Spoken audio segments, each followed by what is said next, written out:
Olá, eu espero que você esteja bem. Eu sou o professor Alex Alves, do Departamento de Economia, Administração e Sociologia da Universidade de São Paulo, em Piracicaba. A minha área de atuação é empreendedorismo e finanças.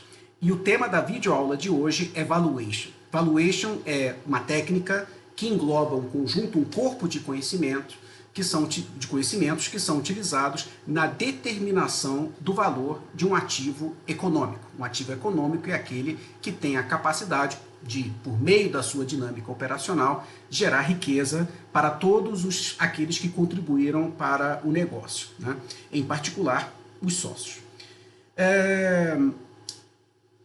Trata-se de um tema de natureza complexa e hoje eu vou me limitar a um determinado tipo de valuation, que é a avaliação econômica de empresas de capital aberto, sobretudo aquelas que têm ações negociadas na bolsa. Mas a técnica de valuation também se aplica a projetos, que são aqueles que têm uma vida econômica determinada, a empresas em crescimento, pequenas, em crescimento mais acelerado, empresas em crescimento mais lento, empresas tradicionais, setores tradicionais familiares, empresas com poucos em decréscimo, ou por estar num segmento que não cresce mais, ou por questões de natureza operacional, questões de transição familiar, conflitos entre os sócios, etc. A empresa está passando por um período de dificuldades, dentre vários outros tipos de empreendimentos que têm a capacidade de gerar valor econômico. As técnicas de valuation se aplicam a qualquer tipo de negócio que, por meio da sua dinâmica operacional, gera produtos e serviços que são disponibilizados para a sociedade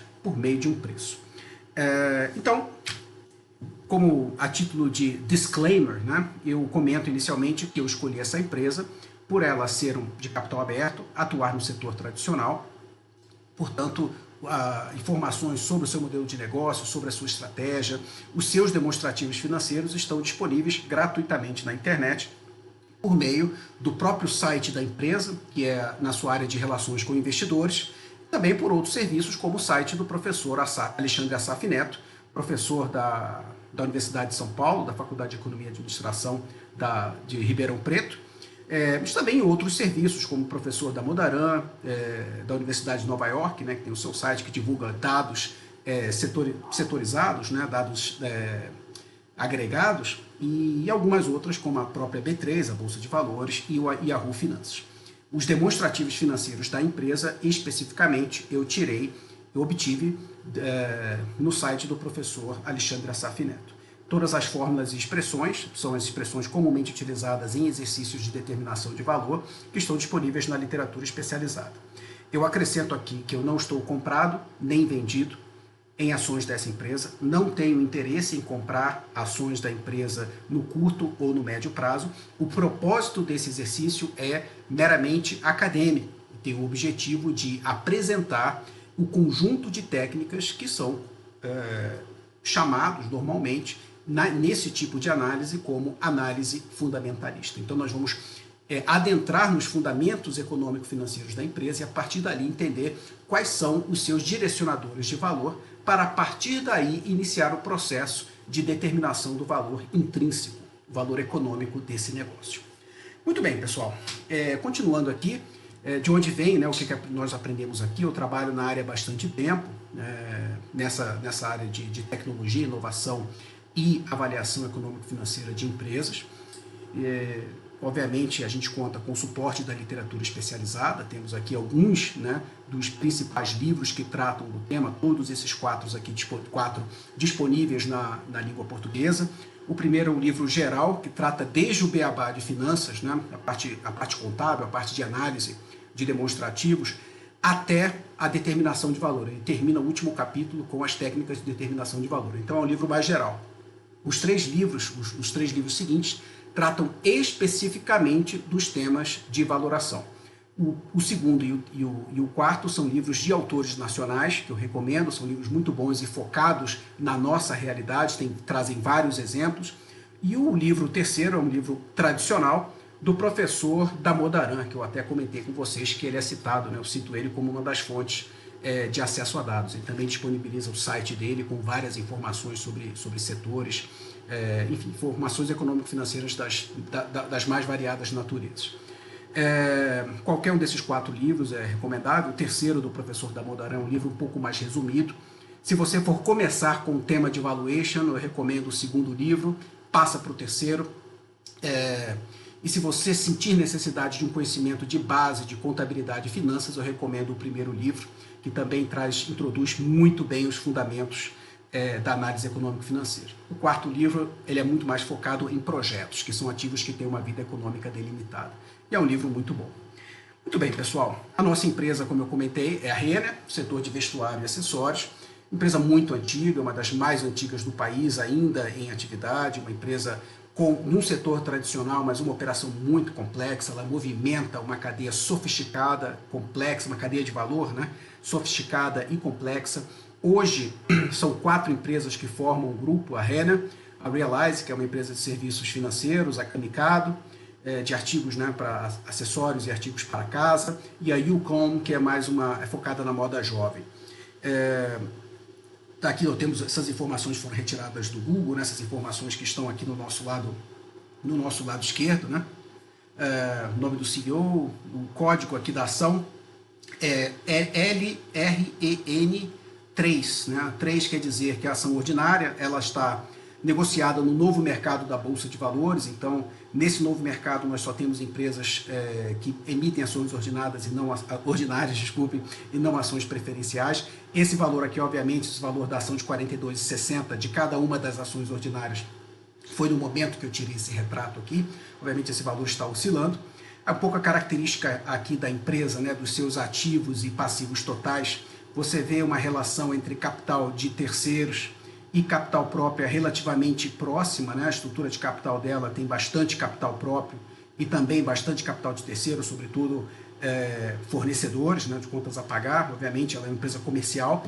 No lado dos ativos, o circulante é bastante carregado, tem 2/3 do capital total da empresa, 67%, eu rabisquei um pouquinho aqui em cima, face os outros ativos do não circulante, que é imobilizado, né, tangível e intangível.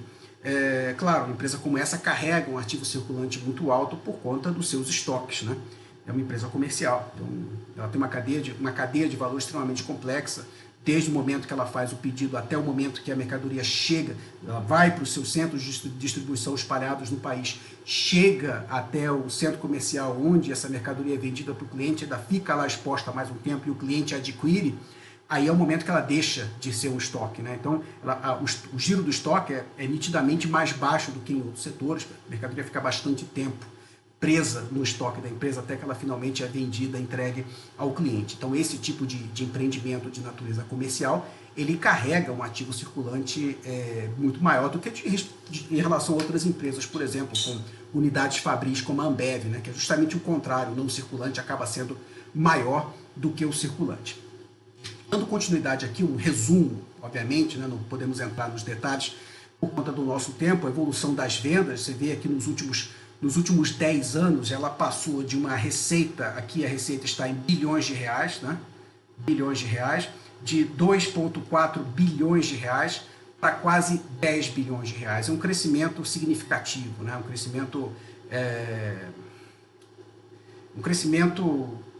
cresceu praticamente quase mais do que 3 vezes, né, em 10 anos. É um crescimento invejável, é um crescimento agressivo, né, e é típico de empresas brasileiras que vivenciaram vários ciclos econômicos no país, né. Aqui eu estou retratando só os últimos 10 anos, mas ela tem uma trajetória certamente invejável, né. Agora, para crescer, né, a empresa se compromete numa série de ações junto com os seus diversos stakeholders. E como que ela gerencia isso, né? Você vê aqui que esse crescimento tem sido acompanhado, né? Aqui na barra é o que ela precisa de capital de giro e na linha é o que ela tem de capital de giro. Uma operação complexa como essa, e o valor aqui em R$ 1.000, né? Multiplica por 1.000 aqui, 1,5 milhão, por exemplo, multiplica por 1.000, é 1,5 bi, né? Tem momentos aqui que ela chegou a 1,5 bilhão de necessidade de capital de giro para financiar a sua operação, que é complexa, né? O capital de giro necessário para garantir o seu ciclo operacional, né? No momento que você pede o seu estoque, ele chega, você vende, você recebe, né? Nesse meio tempo você tem que pagar os seus fornecedores também. Então, no momento que ela fica descoberta, ela precisa de capital de giro, né? e a linha é o que ela tem de capital de giro. Então você vê ela numa posição, salvo em alguns anos, né, atípicos, né, que ela ficou um pouco mais apertada, você vê que ela tem sobra de recursos para poder cobrir as suas necessidades operacionais até 2019.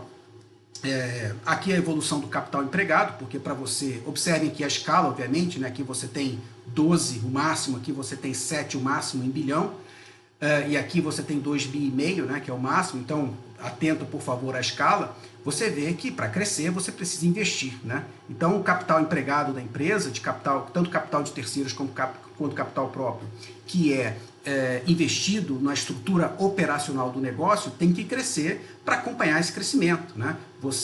Para crescer, você precisa fazer investimento em novos ativos. Então, você observa aqui que o crescimento, que o capital empregado tem crescido, e tem crescido também o resultado operacional, que a gente chama de NOPAT, né? É um termo, uma sigla em inglês, que é o lucro operacional depois dos impostos, né? Esse A aqui é de after taxes, depois dos impostos, que é justamente o lucro operacional, que é o EBIT, descontado da alíquota de imposto de renda naquele ano específico, né? Então você observa que sim, ela tem crescido, sim, ela tem tido reservas para garantir o seu ciclo operacional, a sua necessidade de capital de giro, e ela tem também aumentado o seu resultado operacional em proporção a esse crescimento. E como que isso tem se dado em termos práticos? Você observa aqui um ciclo operacional sofrido, que é característico das empresas do setor nessa conjuntura que nós vivemos nos últimos 10 anos, né? Você vê, o que é o ciclo operacional? É o prazo médio de estoque mais o prazo médio de recebimento das vendas. Aqui é o momento que você faz o pedido, a mercadoria chega e sai do estoque. Se ela saiu do estoque é porque você vendeu. E aqui é o momento que você vendeu a mercadoria e recebeu. E você observa que isso tem aumentado significativamente. Então, se isso aumenta, é porque ou um deles aumentou, ou os dois aumentaram. E o que aconteceu foi justamente um pouco os dois aumentaram, né? A empresa tem que ter, por função da concorrência, ela tem dado mais crédito para os seus clientes, tem aumentado o prazo, né, de pagamento dos seus clientes, isso consequentemente aumenta o seu prazo médio de recebimento das vendas, e ela também tem tido, em função desse crescimento abrupto, né, ela incorporou novas empresas, né, ela tem levado mais tempo para fazer o seu estoque girar. A gente até observa num outro quadro, não nesse, no quadro seguinte, que o giro do estoque diminuiu, né? O que é girar, o que é giro do estoque sendo reduzido? É uma dificuldade dela fazer o estoque sair num espaço de tempo menor, justamente em função do seu tamanho, né, do seu crescimento abrupto, né, como a gente pode observar aqui no slide anterior que eu acabei de mostrar para vocês, né?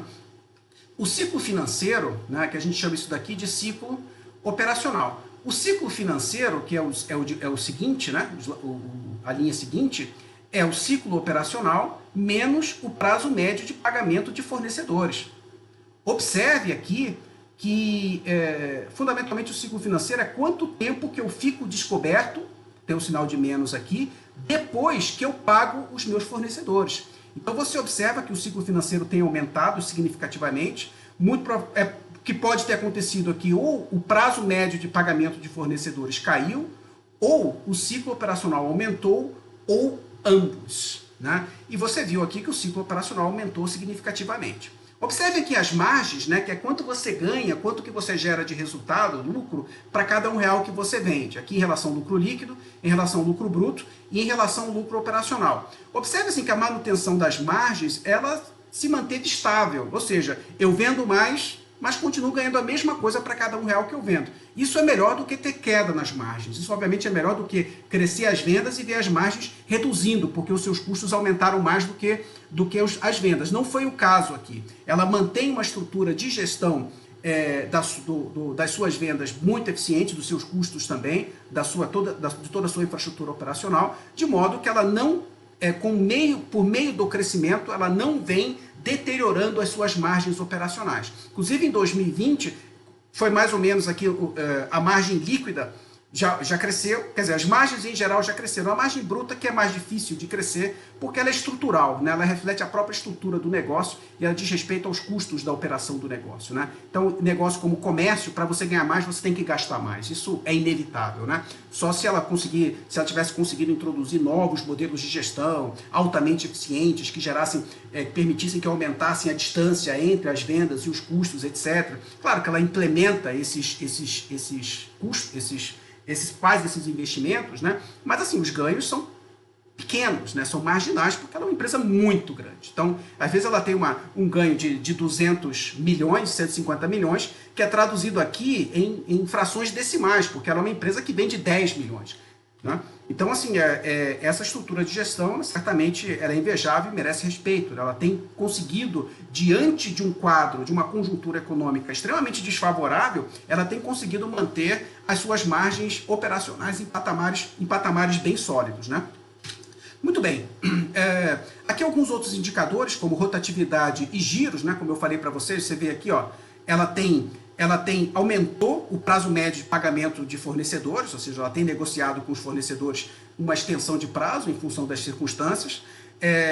Aqui é o prazo médio de recebimento das vendas, porém, ela também tem aumentado o prazo com que ela recebe de seus clientes. Isso impacta o ciclo operacional e, consequentemente, a necessidade de capital de giro, como eu comentei antes. Você vê aqui a necessidade de capital de giro em patamares elevados. Isso é consequência da estrutura complexa do mercado em que ela atua e também da forma como ela opera o seu negócio e se relaciona com os seus clientes e os seus fornecedores, né? Voltando aqui para o nosso slide, aqui você vê os indicadores de giro, né? Como eu comentei com vocês, o giro do estoque tem se reduzido nos últimos anos. Não é fácil fazer o estoque girar, né?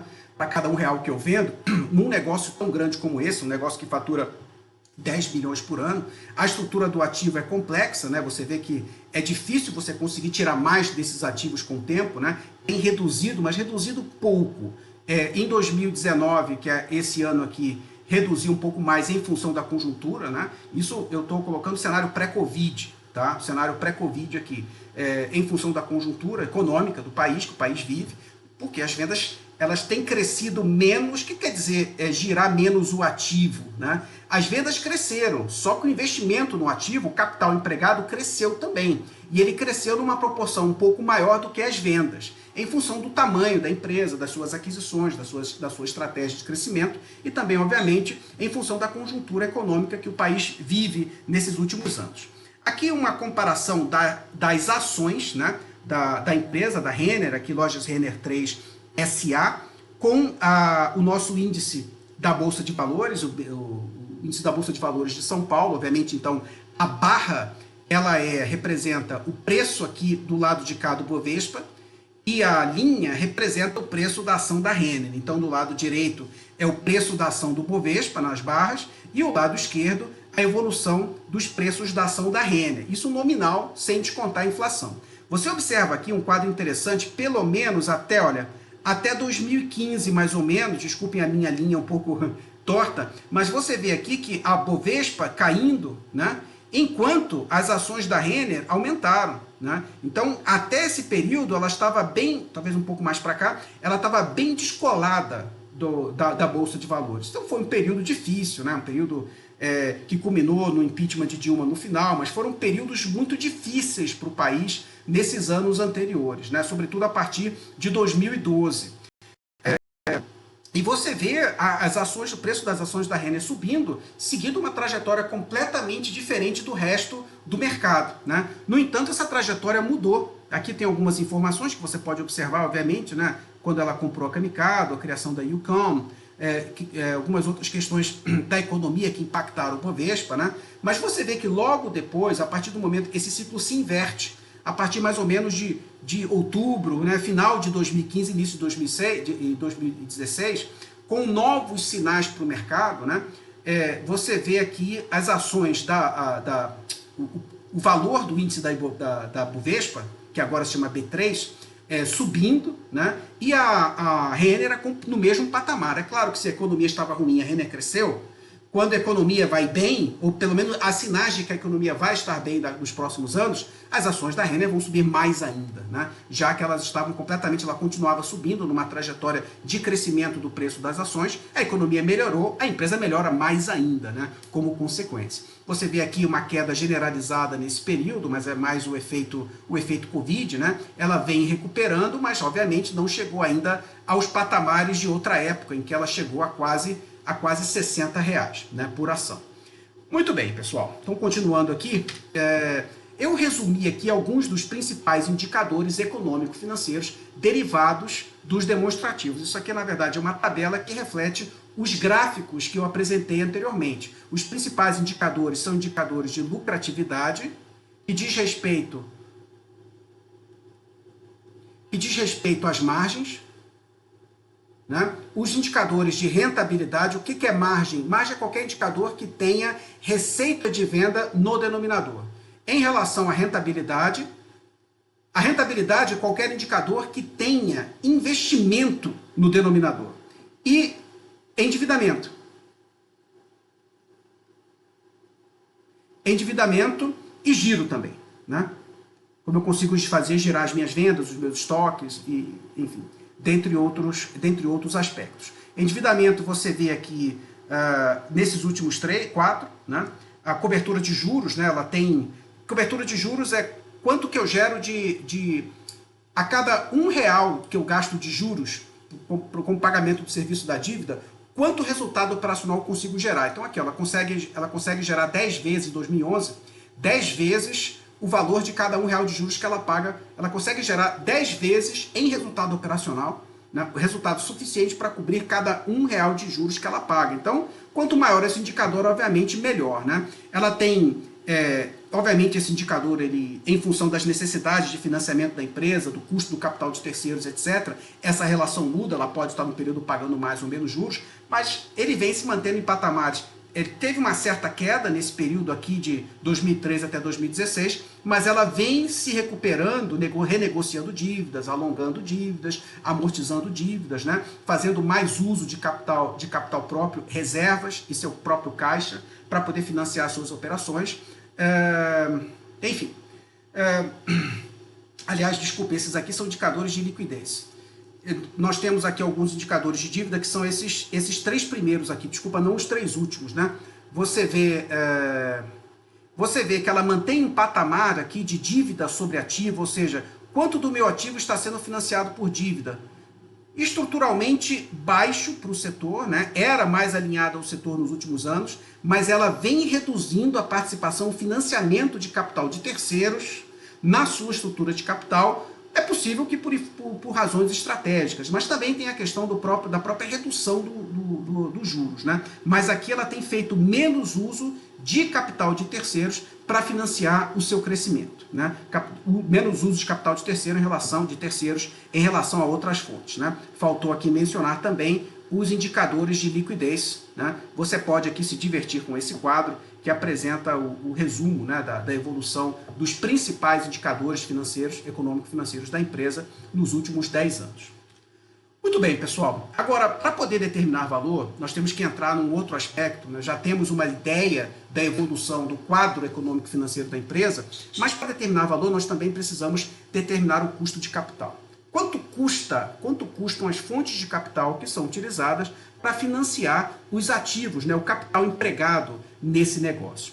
Bom, o custo de capital empregado, como a empresa tem aqui na sua estrutura econômico-financeira, né, você tem aqui os ativos que ela usa para produzir, vocês viram que 2/3 é ativo circulante, né, e 1/3 é ativo não circulante, mas de onde vem esse dinheiro? Ele vem em parte de capital de terceiros, que cobra juros, né, vamos chamar de KD, custo da dívida, e de capital próprio, que exige como remuneração dividendos, que nós chamamos de custo do capital próprio, né? Custo do equity, em inglês, patrimônio líquido, né? Capital próprio é chamado de equity, ou KCP, custo do capital próprio, né? Ou, eu já vi em alguns livros, né? Custo do patrimônio líquido.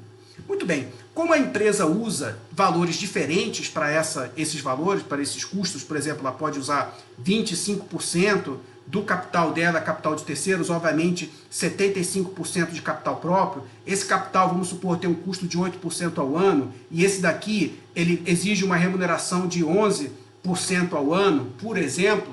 Então você tem que levar em consideração o peso que esse capital tem na estrutura de capital da empresa, assim como o seu respectivo custo, né? Que é exatamente isso que é feito nessa fórmula. Exatamente o quadro que eu fiz antes, né? Lembrando que o lado direito do balanço patrimonial representa a origem dos recursos, o lado esquerdo, a aplicação desses recursos ou investimento, né? Bom, como eu comentei aqui, os nomes, né? KD, a nomenclatura que eu estou utilizando, o custo da dívida, que é o custo de capital de terceiros, KD, custo capital próprio, KE, então, multiplicado pela proporção da dívida no capital total da empresa, eu tinha comentado ali 25% ilustrativamente, né?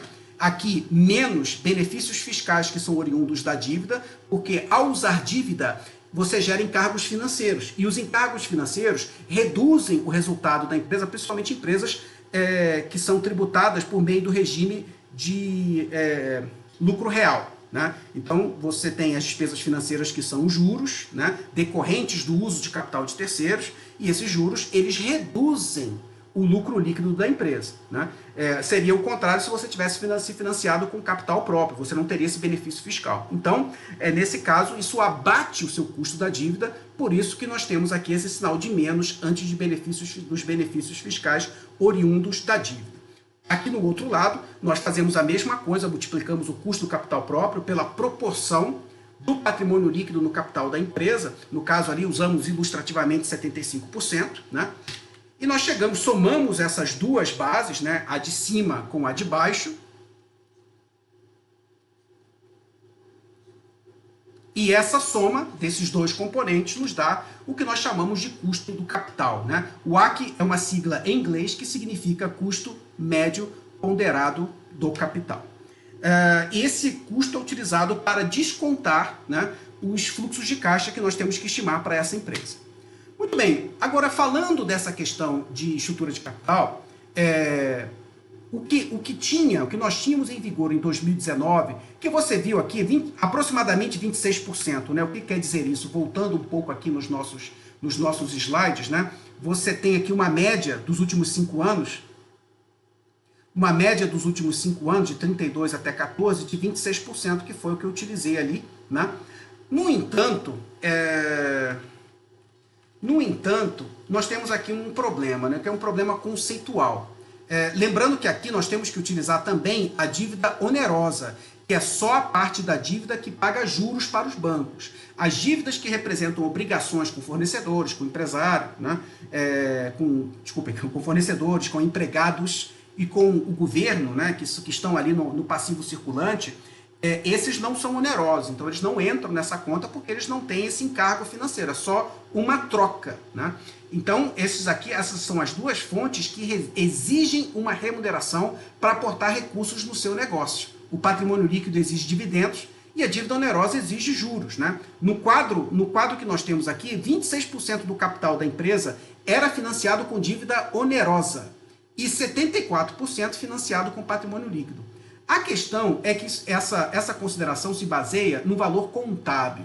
Nós temos que levar em consideração, a teoria nos diz que se recomenda, quando é possível, quando essa informação está disponível, que não é o caso de empresas familiares ou startups, por exemplo, mas é o caso de uma empresa de capital aberto como a Renner, utilizar valores de mercado. E o que é valor de mercado? É utilizar o patrimônio líquido da empresa a valor de mercado. E o que é o patrimônio líquido a valor de mercado? Quando você compra a ação de uma empresa, na verdade você está comprando um pedaço do seu patrimônio líquido. Quando você compra a ação de uma empresa, né, nós temos aqui de novo o quadro do ativo, né, passivo oneroso e o patrimônio líquido. Quando você compra a ação de uma empresa, você não está comprando esse pedaço todo da empresa. Você está comprando esse pedaço aqui. Por quê? Porque esse pedaço não é seu. Esse pedaço da empresa está nas mãos de fornecedores, está nas mãos de empregados, porque eles têm direito a recebíveis da empresa, né? Precisam receber salários, precisam receber os pagamentos das mercadorias,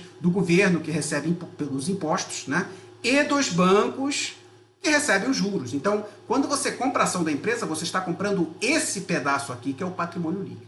ok? E nós, o que a literatura recomenda é que sempre que possível, você faça uso de valores de mercado, ok? Então nós temos aqui o patrimônio líquido a valor de mercado, ok? Contábil é o que está lá, como a gente chama em inglês, book value, valor do livro, né? E aqui market value, valor de mercado.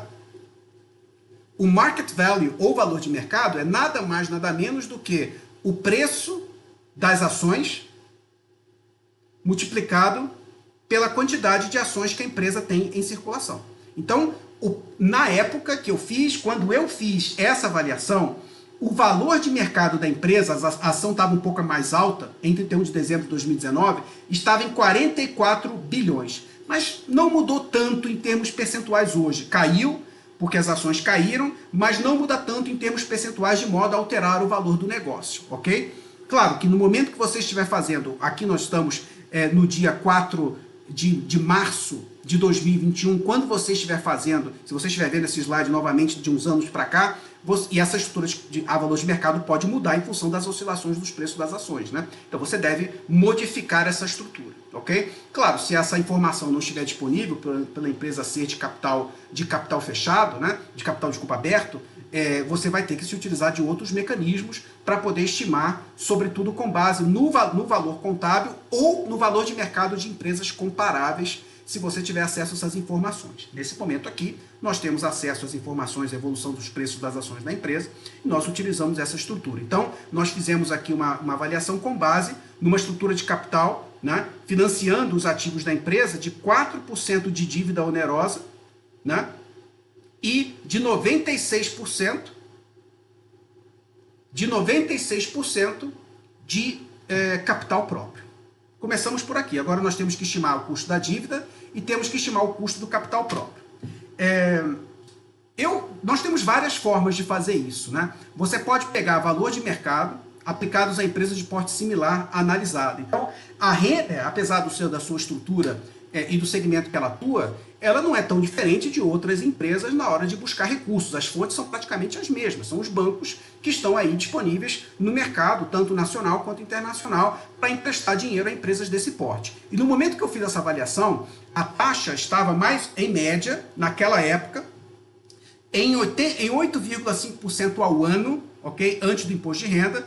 Como o imposto de renda ele tem um efeito de dedução fiscal, porque a empresa, como eu comentei, você gera encargos financeiros que reduzem o seu lucro líquido e fazem a empresa pagar menos imposto de renda, nós temos que levar em consideração esse valor após os impostos, que dá 6,2%.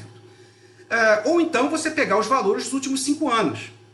E foi o que eu fiz também, deu 9,2% em média de juros. Você pega os juros que a empresa pagou, que estão na demonstração de resultado, como despesa financeira, só a despesa financeira, não resultado líquido, que inclui a receita financeira, dividido pelo saldo devedor da dívida que está no balanço patrimonial, no passivo circulante, ou no passivo não circulante, ok? Do saldo devedor da dívida da empresa. Então você tem uma métrica aproximada do custo de capital de terceiros da empresa, obviamente tirando o imposto de renda, 6,7%, e um outro critério um pouco mais complexo, né, que leva em consideração a capacidade da empresa de buscar crédito no exterior. E interessante, claro, não é muito diferente, os valores ficaram muito próximos, né? Então nós temos valores aqui de 6,2%, de 6,3% e de 6,7%. Eu utilizei nessa avaliação os 6,2% de custo da dívida, ok? Para fazer de capital, custo da dívida do capital de terceiros, para fazer a avaliação dessa empresa.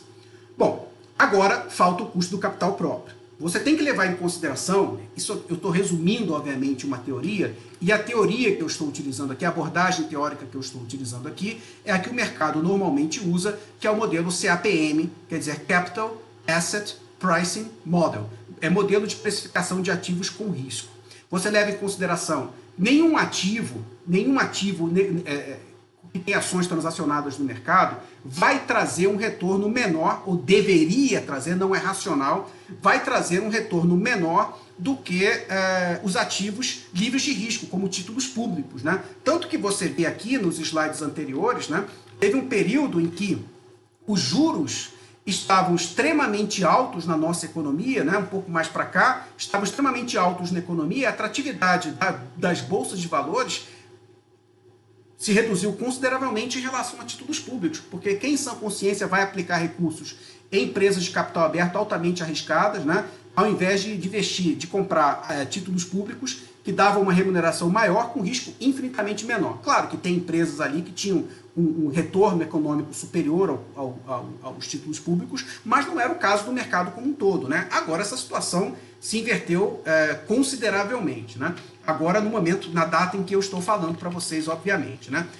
Então, assim, a teoria diz, e faz todo sentido, que você não vai investir num ativo com risco, né? Você não vai investir num ativo com risco que vai te pagar menos do que um ativo que não tem risco. Então, no mínimo, ele tem que te cobrir o que cobriria um ativo sem risco, mais a inflação e mais, desculpe, ele tem que, no mínimo, cobrir o que cobriria um ativo sem risco, ok? Então, ele tem que ser, o meu custo, né, do capital próprio, ele vai ter que ser, a gente chama essa taxa livre de risco de RF, Risk Free, livre de risco. No mínimo, cobrir o custo de um ativo sem risco nenhum, mais a compensação pela espera, que é a inflação. Esses dois são a mesma coisa, juntos, eles não são a mesma coisa, mas eles fazem parte do mesmo conceito. Mais o prêmio de risco, que é quanto que eu estou disposto a receber a mais para investir naquele ativo em relação a um ativo sem risco, né? Combinado com a inflação. Então, quanto mais volátil, quanto mais variar, quanto mais oscilarem as ações de determinada empresa, maior vai ser o seu risco. Então, eu esperaria um prêmio de risco superior para poder investir num ativo dessa categoria, né? Então, esse é um resumo da teoria que é utilizada do conjunto de ferramentas que são utilizadas para se estimar o custo do capital próprio, né? Então, essa é a técnica que eu utilizei para estimar o custo do capital próprio da nossa empresa. Os valores que eu utilizei aqui, né, a média, a empresa tem pago em média, obviamente as empresas, você tem IR mais contribuição social sobre o lucro líquido, que é de 34%, né? 25% de imposto de renda, mais 9% de contribuição social sobre o lucro líquido. Mas a empresa de fé faz diferimento de impostos, ela tem uma série de despesas dedutíveis e outras não, etc. Então, não são todas as empresas que pagam os 34%, muitas conseguem pagar menos, né, do que isso. Então, assim, a alíquota média, que a gente chama de alíquota marginal na teoria financeira, dessa empresa ficou em 28%. Então, eu tenho que descontar, como eu falei, o custo da dívida a parte da dívida aqui, somada à parte do capital próprio, é o custo da dívida, multiplicado pela participação da dívida no capital total, deduzido do efeito fiscal, mais o custo do capital próprio, multiplicado aqui pela participação do capital próprio no capital total. Só para esclarecer, nós temos aqui ativo, nós temos aqui dívida, mais o equity, que é o patrimônio líquido, né? Essa daqui é a origem do recurso e aqui é onde ele está sendo aplicado. Então, para avaliar a atratividade econômica desses ativos, né, que é justamente o critério de determinação de valor, eu devo levar em consideração o custo das fontes de capital que permitem, né, que haja os recursos para poder financiar o crescimento do negócio. Então, multiplicado aqui pelo custo da dívida, multiplicado pela participação da dívida no capital total a preços de mercado, não a preço contábil, multiplicado pelo custo que nós determinamos para o patrimônio líquido, o capital próprio, somado, né, ao custo do capital próprio, multiplicado pela participação do capital próprio no capital total, nos deu aqui um valor de 11,1%. 11,1%, como esses valores são todos anuais, né? Esses valores são anuais, essa taxa é anual. Então, o que quer dizer isso? Nós estamos considerando um custo de capital da Renner, ou seja, as fontes de capital onerosas, de capital de terceiro oneroso e do capital próprio dos sócios, elas exigem uma remuneração de 11,1% para exigir, na média, uma remuneração de 11,1% para alocar recursos nesse tipo de negócio. Aqui eu tenho aqui os nomes, né, de cada um dos elos que compõem a fórmula. Nós temos aqui a estrutura, né, que nós utilizamos, o quadro para cálculo, né, se eu tenho um valor de dívida no momento em que eu fiz a avaliação de aproximadamente 1,6 bi, um patrimônio líquido a preço de mercado de 36 bi no momento que eu fiz a avaliação, né, nos dando aqui 4,96% de valor total, aqui já atualizado, né, no primeiro quadro eu tinha mostrado de 2019, no início, eu acho que metade de 2019, agora eu peguei os valores mais atualizados, tá? Os últimos disponíveis no momento que eu estou fazendo essa avaliação. Nos deu aqui um custo, o capital, a dívida onerosa, exigindo um custo de aproximadamente 6,2%, aqui foi arredondamento, e 11,4%, né? Também questão de arredondamento, né? Para o custo do capital próprio. Nos deu aqui os valores ponderados, obviamente, o custo é 6,1%, 6,2%, mas como ele só representa 4%, o custo efetivo dele fica como 0,3%. Esse daqui é 11,4%, 11,3% e alguma coisa por cento, né? Mas como ele representa 96%, ele tem equivalência de 10,9%. A soma desses dois me dá os 11,1%, que é o custo do capital da empresa, o custo que é utilizado na determinação de valor desse negócio. Muito bem, pessoal, aí você vai me perguntar, isso faz sentido, Alex? De fato, é isso mesmo? Esses 11,1% eu posso estar seguro de utilizar na minha avaliação? Obviamente eu não pude mostrar aqui por conta do nosso tempo, mas após a determinação desse valor, eu fui olhar nas fontes que estão disponíveis, como o site do professor Assaf Neto. Ele tem aqui, ele computa, ele calcula os custos de capital das empresas brasileiras por setor. E você vê aqui, olha, no segmento que a Renner está atuando, né, você tem teve um custo em 2019, 31 de dezembro de 2019, de 11,3%. Em 2020, isso não deve ter modificado tanto, porque não houve aumento do custo de capital e as empresas adiaram grandes decisões de investimento, né, nesse período. Então, não teve uma atualização substancial no custo de capital das empresas em 2020, pelo menos empresas que operam nesses setores aqui. Claro, uma ou outra pode ter modificado, né, as suas estratégias, crescido mais que as outras, foi financiar projetos de maior risco, né, no momento adverso da economia, mas em geral não se espera grandes alterações, né, para 2020. Então, assim, você vê que os valores estão bem próximos e tem que estar, né? A teoria é essa, eles utilizam o mesmo método, mas aqui você tem mais empresas, né? Daqui nós avaliamos uma só, aqui você tem outras empresas nesse segmento de vestuário, tecidos e acessórios, né? Você tem outros setores também, dependendo da classificação, comércio em geral, né? 10,8%, que não foge do nosso valor, lembrando que isso é uma média, né? Aqui é uma empresa só. Você tem outros setores aqui, deixa eu ver se nós temos mais algum. Não, seria comércio em geral e vestuário, tecidos e acessórios. Talvez mais comércio em geral, né? Mas você vê que as taxas estão muito próximas, né? Em função dos setores próximos ali de atuação dessa empresa. Então, pessoal, continuando aqui, essa taxa ela faz bastante sentido, né? Quais são os próximos passos? Eu já tenho uma ideia da evolução dos indicadores econômico-financeiros, aumentou a necessidade de capital, a empresa aumentou muito as suas operações, né, incorporou novos negócios, operando num segmento, numa conjuntura econômica não de todo favorável, né? Ela cresceu as suas vendas, para vender mais ela precisou fazer novos investimentos, né, aumentar o seu capital empregado, ela tem uma política de gestão dos seus resultados, né, da sua cadeia de suprimentos, eficiente. Você vê que o crescimento não apresentou uma deterioração substancial nas margens operacionais, nas margens líquidas também do negócio nos últimos 10 anos, muito pelo contrário, em alguns períodos até cresceu. Ela tem tido algumas dificuldades em relação ao seu capital de giro, porque tem aumentado o prazo de pagamento dos clientes. Obviamente você sempre deseja receber mais cedo possível dos clientes, mas nem sempre isso é possível. Isso aumentou o seu ciclo operacional, fazendo com que a empresa precise de mais capital de giro, mas ela tem tido caixa suficiente para segurar o seu capital de giro. Enfim, nós estimamos também o custo de capital da empresa para poder fazer essa avaliação. O que falta agora é a gente estimar os seus fluxos de caixa, né? Essa estimação aqui de risco são os passos, né, utilizados na avaliação de investimento fundamentalista, que é essa que faz uso dos aspectos que fundamentam os direcionadores de valor do negócio.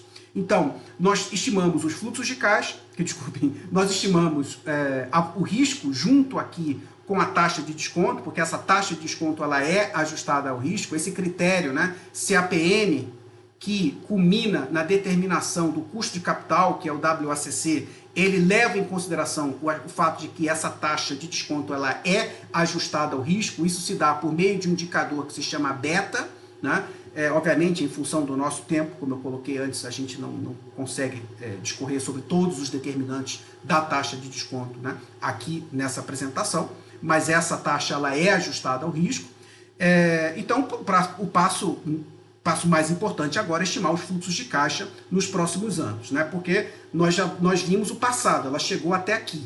Agora, após o que passou, passou. Após isso, o que vai acontecer com essa empresa, né? Bom, estimando esses fluxos de caixa, o próximo passo é utilizar a sua taxa de desconto para descontar, para trazer para a data da avaliação, a data atual, o valor econômico desse conjunto de indicadores. Mas não para aí, né? Porque, bom, antes de falar disso, quando você, aliás, eu já posso falar agora, né? Quando você determina o valor do negócio, você tem que determinar o valor do negócio para cada uma das fontes que remuneram, que trazem capital para o negócio e desejam uma remuneração por isso. Então, quando você estima o valor do negócio, desconta os fluxos de caixa a essa taxa WACC, você está determinando um valor, né, para o negócio. Agora, como eu sei que o negócio é financiado por capital de terceiro, isso aqui é dívida, e por capital próprio, né, que é o equity, a participação dos sócios, eu preciso, o que nos interessa geralmente é determinar o valor do negócio para os sócios, né? Então eu preciso extrair do valor do negócio, né, do valor que você determina, o valor justo de mercado da empresa, que é o PV, ou Present Value, né? Present Value, ou valor presente, de todos os fluxos de caixa futuros, esperados, gerados pelo negócio. O que os credores e os sócios esperam de geração de valor desse negócio hoje, com base na sua perspectiva de crescimento futuro, né? A partir do momento que você determina esse valor justo, né, de mercado do negócio, VJM, quando você tira a dívida, ou seja, você determinou aqui o valor justo de mercado do negócio baseado nos seus ativos. Você extrai a dívida, tira a dívida, o que sobra é a parte que diz respeito aos sócios, né? Que é o valor da empresa, que é o valor do patrimônio líquido, ou seja, o valor para os sócios. Se você tem 5 sócios, cada um com a mesma cota, com o mesmo percentual, é só você dividir por 5, que você vai achar o valor. Vamos supor, a empresa tem 5 cotas. É só você dividir pelas 5 cotas. Você tem 800 cotas. Então você vai dividir, os sócios, né, têm 800 cotas. Você vai dividir por 800, que é o valor por cota, e multiplica por cada cota que o sócio tem para entender o valor a que cada sócio tem direito. No caso de uma empresa de capital aberto, ela não tem cotas, ela tem ações. Então, quando você determina o valor desse patrimônio líquido, você vai dividir pela quantidade de ações que a empresa tem em circulação, e aí você vai saber o valor de cada uma ação dessa empresa. Muito bem, pessoal. Então, agora, como é que a gente determina esses fluxos de caixa? Voltei aqui 2 slides. Como é que a gente determina esses fluxos de caixa, né? O critério é o seguinte: para determinar os fluxos de caixa, que nós chamamos de fluxo de caixa livre, os fluxos de caixa gerados pela empresa, os fluxos de caixa gerados pelo negócio. O resultado operacional. Lembra, fluxo de caixa é a diferença de todos os mais com menos, de tudo aquilo que entra como resultado da operação do negócio, diminuído, né, reduzido ou deduzido de todos os gastos. E quais são os gastos? Os gastos são gastos com investimento, os gastos são gastos com custos da operação do negócio, os gastos são os gastos com as despesas, os gastos são os gastos com impostos, né? Todo o dinheiro que sai por conta da operação do negócio. E o fluxo de caixa livre, não leva em consideração os gastos não operacionais. O fluxo de caixa livre não leva em consideração gastos com juros, por exemplo, com as despesas financeiras. Por quê? Essa avaliação de fluxo de caixa livre, ela se baseia no resultado operacional. Ela se baseia só nesse lado aqui, porque você está em negócio. Depois que você deduz a dívida, quando você avalia o negócio, você está avaliando a capacidade operacional do negócio de gerar riqueza para todos aqueles que contribuíram para o seu crescimento. Porque aqui, olha, pode ser aqui, a dívida pode estar aqui, a dívida pode estar aqui, e o capital próprio vai ser a diferença, né? A maneira como o bolo é dividido ela não é consequência da operação, ela é consequência da estratégia de financiamento. Então, quando você faz essa avaliação por fluxo de caixa livre, o que você está avaliando é a dinâmica operacional do negócio por meio dos seus ativos operacionais, que são aqueles que fazem você gerar essa dinâmica empreendedora, que permite disponibilizar bens e serviços à sociedade, né, por meio de um determinado valor que você considera justo para remunerar todos os custos do seu negócio, né? Todos aqueles que contribuíram para o seu crescimento. A maneira como você divide o bolo, que é o outro lado, é a conta que vem depois para você determinar o valor do capital próprio. Então, essa é a dinâmica do fluxo de caixa livre. Então, quais são esses dinheiros que entram e que saem como consequência da operação do negócio, né? Então, o fluxo de caixa livre, FCL, ele é igual ao meu resultado operacional, que se chama de LAGIR em português, né? Lucro antes do juro do imposto de renda, deduzido do imposto de renda, claro, porque é um dinheiro que sai. Como eu falei, o fluxo de caixa é tudo que entra menos tudo que sai. Então, o LAGIR, lembra que o lucro operacional, ele já é líquido dos gastos com fornecedores, com empregados, né? Impostos indiretos, né? E ali, mas ele vem antes de juros e de imposto de renda. Antes de juros e de imposto de renda. Então, eu ainda não deduzi juros e imposto de renda. Então, o primeiro passo, como ele só mede a dinâmica operacional, né? Ele só leva em consideração o imposto de renda, depois que eu vou deduzir a dívida. Somo com a depreciação, porque depreciação não é uma despesa caixa, ok? Ela é um gasto não caixa. Esse dinheiro, na verdade, não foi gasto, ele foi gasto quando o equipamento foi, o bem de capital que deprecia foi adquirido, né? Se é depreciação ou amortização depreciação de ativos fixos, né? Tangíveis, ou amortização, gastos com amortização de ativos intangíveis, ok? O dispêndio foi feito quando o bem foi integralizado, foi incorporado, foi ativado, foi incorporado no seu ativo, né? A depreciação é mais uma compensação, né? Para que você não deduza todo aquele valor do seu resultado quando você adquire o equipamento, para você não ter prejuízo operacional, né?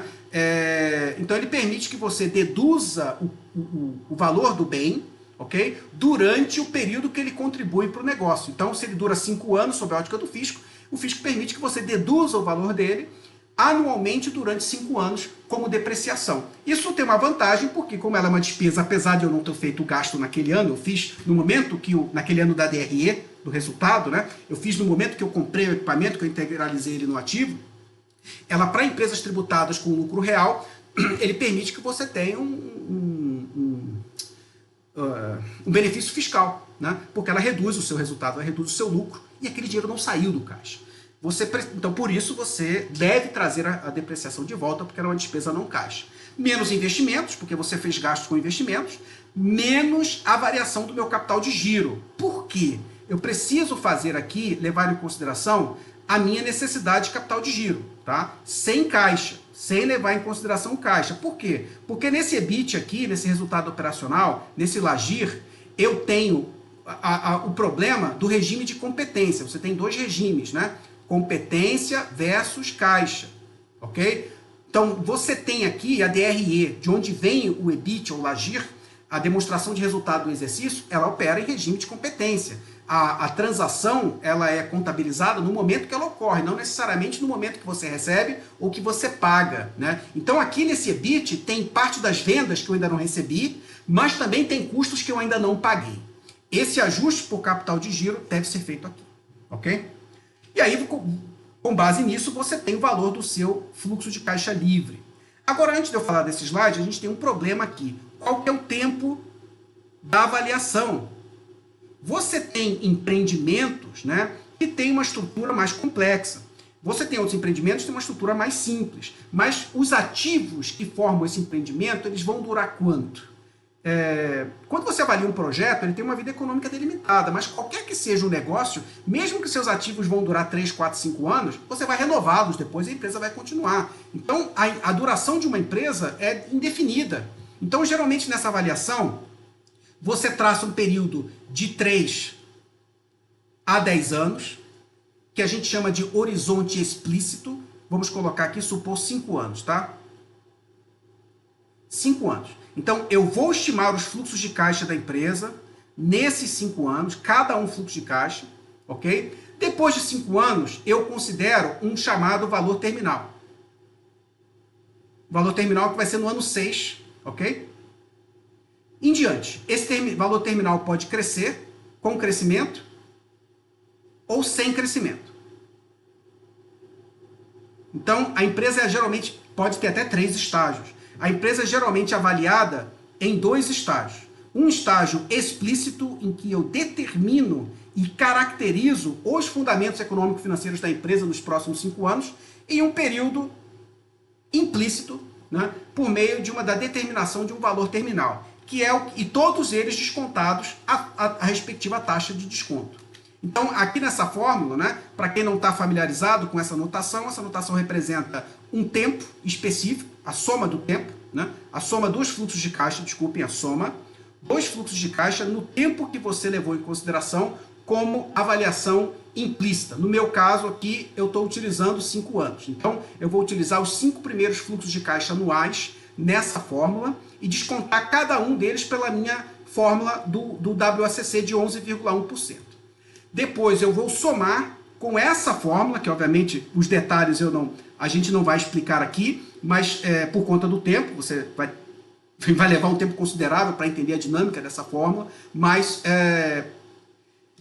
o que ela representa fundamentalmente no numerador, você tem um numerador e um denominador, e esse numerador representa o que acontece após o último ano, o ano 5. Né? Então, após o ano 5, eu vou ter aqui uma perpetuidade que cresce a essa taxa G, só que essa perpetuidade é a partir do ano 5. Ela ocorre aqui a partir, deixa eu apagar um pouco esses garranchos, ela ocorre aqui a partir do ano 5. Então, a partir do ano 5, eu tenho fluxo de caixa do último ano, ok? Que cresce uma taxa de crescimento, que é descontado ao mesmo custo de capital que eu tenho, e esse vai ser o valor no ano 5. Só que para trazer para o ano 0, que é o ano em que a avaliação está sendo feita, eu preciso descontá-lo por mais 5 anos para trazê-lo ao momento 0. Essa é a caracterização dessa fórmula aqui em 2 momentos, o momento da avaliação explícita e o momento da avaliação implícita. Determine o último fluxo de caixa, determine a taxa de crescimento, determine a taxa de desconto do seu negócio, utilizando esta fórmula aqui, que é amplamente empregada no meio financeiro, você determina o valor do negócio. Alex, o que eu faço com o valor desse negócio? Agora que você determinou o valor da empresa, né, como eu falei com vocês, você quer determinar o valor pro sócio. Né? Então, o V0 vem daqui, o valor dos ativos. Ok? Então, para saber quanto que sobra para o sócio, eu vou ter que tirar a dívida. Então, eu vou tirar do valor da empresa todas as dívidas. E outros passivos contingentes. Contingente vem de contingência. São obrigações que a empresa contingenciou, deliberadamente ou não, né, que podem se tornar em perdas para a empresa no tempo, como provisão para multas ambientais, para multa trabalhista e assim por diante. Mesmo que ela não tenha perdido, por exemplo, um processo trabalhista, ela contingenciou um determinado valor porque ela está levando em consideração que ela pode perder. Né? Então, todos esses chamados passivos contingentes são levados em consideração, sim. Né? Quer a empresa tenha colocado ele nos ativos, quer não. Numa negociação, o investidor certamente vai buscar saber se a empresa, se os sócios têm outros processos, se a empresa tem multas com fisco, se tem esqueletos, né, digamos assim, no armário. Eu pulei um aqui deliberadamente. Você tem o valor de ativos também não operacionais que você tem que colocar na conta. Então, além do valor do negócio, que você determinou aqui, que é o valor baseado nos fluxos de caixa livre que ela gera no tempo, descontados, né, a taxa de desconto, você tem que levar em consideração ativos não operacionais que a empresa tem. Vamos supor que você está comprando um posto de gasolina. O posto de gasolina, a avaliação econômica do posto de gasolina se baseia na capacidade operacional do posto de, por meio dos seus ativos, vender, né, comercializar derivados de petróleo, ok? Mas o posto tem um terreno do lado, e esse terreno está no nome do posto. Então, você vai incorporar o valor, claro. Se você está vendendo o posto junto com o terreno, né, você vai incorporar o valor desse terreno no preço. Então, você deve incorporar ativos não operacionais, são ativos que ela tem, são propriedades da empresa que ela não está utilizando para a sua atividade fim, mas são bens da empresa. E tira a dívida, tira esses passivos contingentes, né? Que pode ser qualquer tipo de passivo que a empresa tenha contingenciado, né? Que pode se tornar em perdas no futuro. E aí você tem o valor da empresa para o sócio. Isso é um pouco da teoria, né? Agora, indo para a nossa empresa, o que eu fiz aqui? Eu fiz uma projeção de 5 anos para os fluxos de caixa da empresa e projetei o valor terminal. A data de avaliação aqui é 31 de dezembro de 2020. Quais são as premissas? Eu levei em consideração o percentual de vendas para itens do ativo circulante e do passivo circulante, para poder determinar esses índices na previsão futura. Eu levei em consideração uma taxa de crescimento, né, para esses anos aqui, de 8% para 2020 em relação a 2019, 10% de 2021 em relação a 2020, 14% 2022 em relação a 2021 e 14,5% de 2023 em relação a 2022 e 2024 em relação a 2022. Eu acho que 2022 para 2021, que eu pulei aqui, também tem 20, 21, 22. Não, tá aqui, 22% em relação a 21 e 14,5% de 23 para 22 e de 24 para 23, né? Claro, levei em consideração aqui, esse é o meu critério, né? Que apesar dela ter crescido 15% em alguns dos anos anteriores, né? Trata-se 2019 e 2020 de períodos, 2020 e 2021, de períodos atípicos, né? Um período da pandemia e outro período de acomodação que ninguém quer esse ano e ninguém sabe direito o que vai acontecer, né? Enfim, não precisamos entrar nos detalhes aí das previsões, né, sobre a economia em 2021. Levei em consideração que na perpetuidade, lembra que eu comentei que a perpetuidade aqui, né, ela cresce a uma determinada taxa. Eu fui modesto, né, estimei modestamente que ela vai crescer numa média, depois dos próximos 5 anos, no futuro, indefinidamente, ela vai crescer uma média de 6%, ok? Após isso, 2024. Eu estou supondo uma política conservadora de investimentos aqui para essa empresa, em que os novos investimentos vão ser iguais à depreciação. O que quer dizer isso, Alex? Pensa que você comprou um equipamento de 100 que dura 5 anos. Então, em cada ano, ele vai depreciar 20. E ao final do 5º ano, esse bem foi comprado no momento zero do primeiro ano. Primeiro ano ele depreciou 20, assim por diante até o 5º ano, ok? O que acontece? Se você não pensa em estratégias agressivas de crescimento. Assim, eu não tenho informações das estratégias de crescimento da Renner, que ela tem, obviamente, mas eu, como Hellis mortal, eu não tenho acesso a essas informações. Não participo do conselho de administração da empresa e não participo da alta cúpula, né, tomadora de decisão dessa empresa para saber o que ela tem em mente para garantir a sobrevivência nos próximos anos. Então, eu fui conservador. Sendo conservador, eu assumi, olha, a depreciação ela não é um gasto, porque o gasto já foi feito aqui. Mas se a empresa guardar esse dinheiro todo ano, okay, ela não é um gasto real, ela é um gasto contábil, afeta a DRE. Que o fisco diz, olha, eu não preciso permitir que você deduza do teu resultado esse 100 imediatamente, mas como o equipamento dura 5 anos, você pode deduzir pedaços dele ao longo dos próximos 5 anos. Então, se ele não gastar esses 20 e guardar todo ano, o que ele vai ter no final do 5º ano? 100. Ele vai poder comprar um novo equipamento. Sem afetar resultado, sem afetar nada, porque já foi contabilizado como custo. Então, o que eu estou supondo é isso. Ele está só investindo o equivalente ao necessário para ele substituir o bem ao final da sua vida econômica. É uma estimativa razoável, uma consideração razoável para uma empresa madura de capital aberto. Não é razoável para a empresa que não para de crescer. Aí você tem que utilizar outros critérios de avaliação. Se você tiver acesso, você tem que levar em consideração o plano de negócios da empresa, as perspectivas dos empresários do negócio, dos gestores do negócio, para o crescimento dos próximos anos. Tá? Aqui eu estou sendo conservador nessa avaliação, porque eu não tenho acesso a essas informações, mas é razoável supor que ela vai crescer, né, mais ou menos num patamar próximo à sua depreciação, que já é alta. Tá? Em torno de 400, 300, 500 milhões por ano, dependendo do ano. Tá? E aqui eu estou utilizando essa taxa de desconto, né, Esse é um aspecto importante, de 11,1% nominal, e eu descontei a perspectiva de inflação. Lembra que, embora o país nesse momento esteja vivendo um cenário inflacionário, alguns setores não sofreram demasiadamente com a inflação, dentre os quais vestuário. Não houve um aumento ainda, no momento que eu estou lhes falando, expressivo no segmento de vestuário comparado com outros, como combustíveis e alimentos. Ok? Construção aumentou, por exemplo, mas não aumentou tanto quanto os outros. Vestuário aumentou, mas não aumentou tanto quanto outros. Tá? Então, eu estou supondo aqui uma taxa de 9%, tá? De taxa de desconto real, descontada a inflação esperada para os próximos anos. Tá? Você tem que levar em consideração, e isso é importante nessa formulinha aqui que eu coloquei para vocês, se você usa os valores aqui reais, você tem que ter uma taxa descontada da inflação. Se você usa os valores aqui inflacionados ou nominais, a taxa de desconto também tem que ser a nominal inflacionada. Eu trabalho aqui com valores reais, né? Ou seja, na minha estratégia de crescimento que eu estou utilizando para vendas, isso aqui, crescimento das vendas, crescimento do EBIT após o período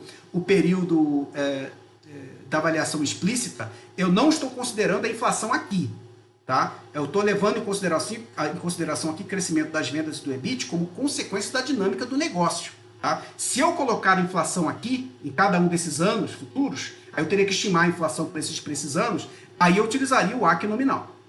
Ok? E até o AC, assim, poderia variar em função da expectativa de inflação daquele ano. Mas a gente usaria nesse cenário o WACC, como alguns chamam o AC também, nominal. Como eu estou utilizando esses valores aqui sem inflação, eu vou utilizar o real, vou descontar com a taxa real, ok? Bom, aqui eu tenho um quadro e essa planilha de onde vem, que eu estou apresentando aqui, de onde vem esses dados, junto com a apresentação, eu vou colocar no final, na descrição do vídeo, enfim, vocês podem observar lá como esses cálculos estão sendo feitos. Você pode, inclusive, nessa área que tem um fundo cinza da previsão, vocês podem mudar todos esses valores e ver o impacto que isso vai ter no valor do negócio. Okay? Então aqui, olha, eu tenho o crescimento das vendas dos últimos anos. Ó, cresceu 5% em relação a 2015, 13% em relação a 2017, 14% em relação a 2018. Como ainda não temos os demonstrativos finalizados de 2020, no momento que eu estou fazendo essa apresentação para vocês, eu supus 8%. Mas eu já tive informações no Yahoo Finanças, informações de analistas, de que o crescimento foi menor. Ok? Mas eu não tenho o valor real, então estou supondo 8% ao ano. Aqui você vê os custos das mercadorias vendidas como percentual das vendas. Olha, não muda muito, por isso que a margem bruta da empresa muda bem pouco, é em torno de 40%. Então, eu acreditei que isso não ia mudar muito. Tá? Essa é a premissa que eu utilizei aqui. E a mesma coisa para os demais. Você viu aqui um aumento, né, em 2019, do contas a receber, né, em função de prazos. Eu não fui tão pessimista assim, eu deixei uma média de 140 dias, em média, para você receber, prazo médio de recebimento das vendas. O giro do estoque, eu estou levando em consideração a média dos anos anteriores, né? A percentual de outros ativos, que eu não sei o que são, que estão lá na contabilidade, nos demonstrativos da empresa, não sei o que está lá, mas isso é assim, só 5%, né? Foi em torno de 5% nos últimos anos, né? Como percentual do ativo circulante total, eu utilizei ele na previsão dos seguintes, e assim por diante. Essas fórmulas são úteis porque elas são fundamentalmente aqui uma regra de 3. Ok? Elas são fundamentalmente uma regra de 3. Você tem prazo médio de recebimento das vendas é igual ao contas a receber dividido pelas vendas no ano, né, vezes 360. 360. Então, se você tem o prazo médio que eu estou utilizando na minha previsão, que está aqui, tá? Prazo médio que eu estou utilizando na minha previsão, que está aqui. E você tem o valor das vendas que você prevê como um crescimento em relação ao ano anterior, daí você determina o contas a receber do ano que você está avaliando. É uma regra de 3. E a mesma coisa para os demais. Foi o que eu utilizei aqui para fazer essas estimativas, tanto da DRE quanto do balanço patrimonial nos próximos 5 anos. Tá? Muito bem, aqui eu tenho outros itens, né, relacionados a essas previsões, né, aqui alíquota de imposto de renda que eu estou utilizando, percentual de dividendos que vão ser distribuídos, taxas de juros que estão sendo utilizadas nos empréstimos, enfim, dentre várias outras informações. No entanto, é até aqui que eu estou utilizando para a previsão, ok? As demais informações aqui de baixo não estão sendo utilizadas na previsão. São ilustrativas aqui, porque eu utilizei somente essas informações, né? Eu estou sendo o mais conservador possível dentro desta avaliação. Obviamente, dependendo da forma como você modela a previsão desses fundamentos da empresa, você pode utilizar qualquer uma dessas informações. E essas áreas aqui com fundo cinzento, elas representam valores que você pode ir lá e mudar para ver o impacto que isso tem no valor, ok? Muito bem, aqui é a previsão da DRE da empresa, demonstração de resultado, com base nesses quadros todos. Por exemplo, se eu estou supondo que as vendas crescem 8% de 2020 para 2019, né?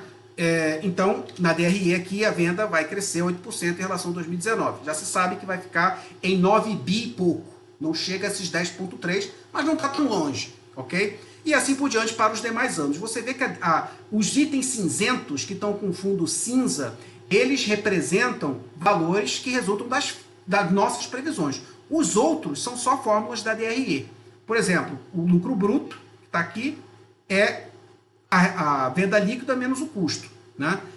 As despesas, né, que a gente coloca aqui, despesa geral administrativa, despesas com juros, que a gente está utilizando ali 6,2%, e assim por diante. E o resto é fácil você determinar. A gente já tem a alíquota de imposto de renda, a gente, enfim, com base nisso você já determina aqui todas as outras informações que vêm depois. Então, a DRE é o mais fácil entre aspas, de você determinar quando você tem essas informações aqui. Ó. O que eu preciso para a DRE é quantos por cento as vendas vão crescer, qual que é o percentual se é uma empresa comercial, que é um pouco mais fácil, né? Quanto mais vende, mais gasta, né? Qual o percentual desses custos em relação às vendas? Para a nossa sorte aqui, estruturalmente, eles não mudam tanto. Você vê aqui, ó, em torno de 40%.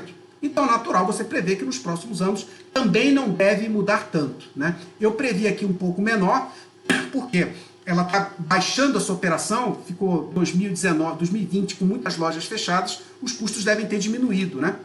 Então, eu fui um pouco aqui generoso, né, nessa previsão, ok? E aí estou assumindo que depois de 2022, estou assumindo aqui 38% em 2020 e 2021, e estou assumindo aqui que a partir de 2022 os valores voltam para os patamares usuais do negócio, que refletem, né, os fundamentos desse empreendimento. Então aqui também estimo o percentual das despesas em relação às vendas, porque é comércio, né? E todo o resto, também a dívida, não a dívida, a despesa financeira, que são os juros, enfim. E aí você tem todo o resto mais fácil para se determinar, porque são só aplicações de fórmulas. Eu fiz isso para esses 5 anos, né?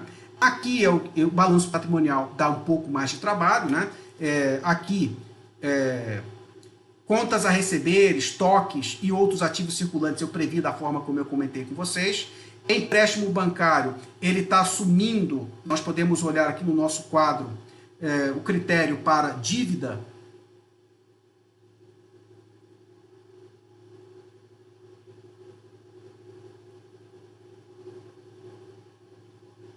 Aqui, né? A relação, eu comentei com vocês algumas outras partes, eu estou utilizando também como essa, né?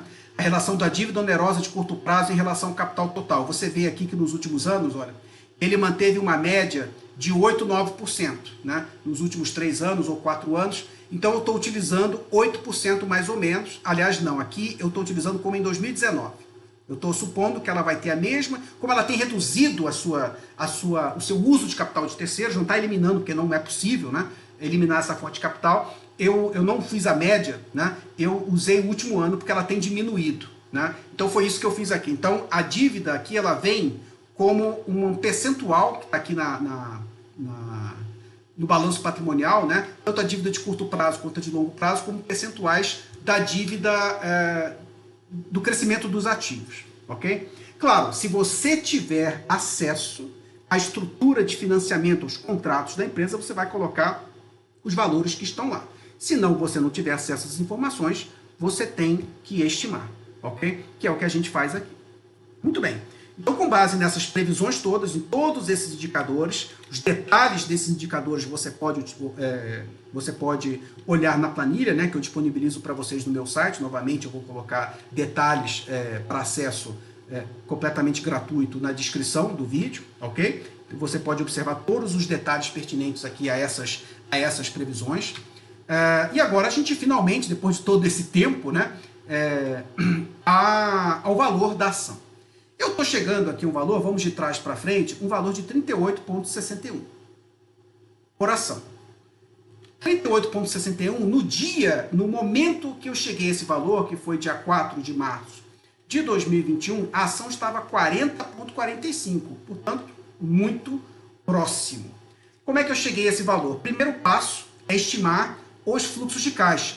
Lembram da fórmula, né? O valor do negócio é a soma aqui dos meus 5 fluxos de caixa livres, descontados ao meu WACC, que está aqui em 6%, 9%, 6% é o crescimento do EBIT, que eu comentei com vocês, 9%, né? Mais o valor terminal.